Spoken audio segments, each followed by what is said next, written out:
So this weekend I got out, not on the bike, but actually in the car, and drove about an hour and a half away north to Westminster, Maryland. That's Upper Maryland, past Baltimore and all that jazz.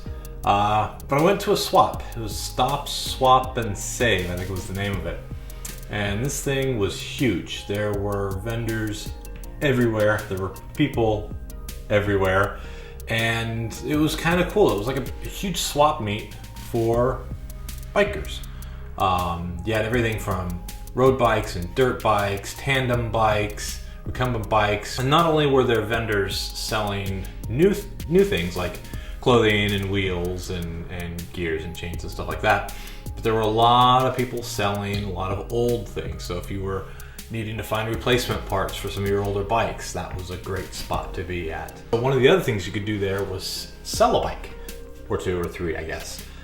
So you pay a few dollars, I don't know exactly how much it was, I didn't sell a bike, and they lock it up and it's on display for everybody to see, and you sell your bike.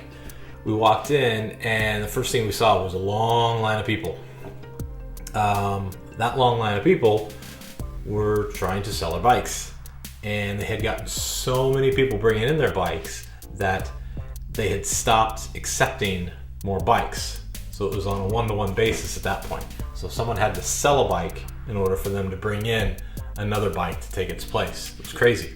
So I had a small shopping list in mind of things that I wanted to kind of keep my eye out for. And if I saw it, great. If not, not a big deal. Because again, I wanted to go and kind of see what this thing was all about. Some of these charity rides that I do, when I do it with friends, they don't want to do the really long miles, they just want to go out for some fun.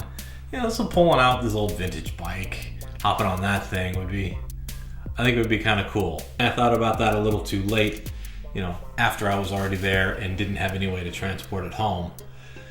So, lesson learned on that.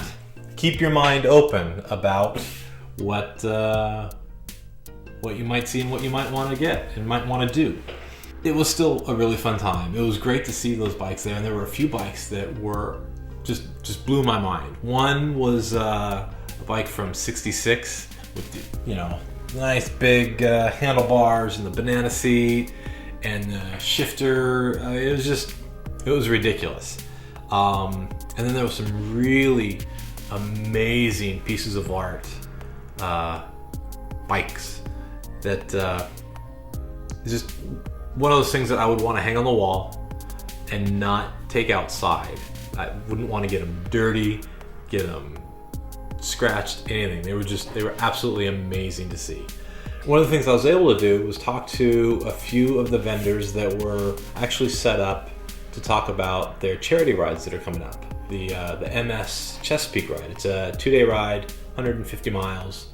100 miles the first day, I think up to 50 the second day. I was already planning on doing this ride, but it was cool to stop and talk to some of the organizers. All in all, it was a great time. It was worth the hour and a half out there and the hour and a half back just to walk around and see all of these old pieces, all of these artistic pieces, get reminded of how I first learned how to ride a 10-speed. When I made my shift from dirt bike to, you know, road bike, and see some of those bikes. So that was kind of a nice little nostalgic trip. You know, I could have picked up some of these old rusted pieces. It would look great just kind of hanging up on the walls. A little too late, I guess. I'm a little slow on thinking about some of those things, but you know, it's a work in progress. There is another bike swap in Baltimore, I believe, I think coming up in April. So maybe I'll keep a couple of those things in mind when I go up there and see that. Who knows, maybe I'll come back with an old vintage bike. Maybe I'll just come back with old pieces of bikes, stick them up on the walls. I don't know. Look and see if you've got one in your area. It's a great time. And have fun out there.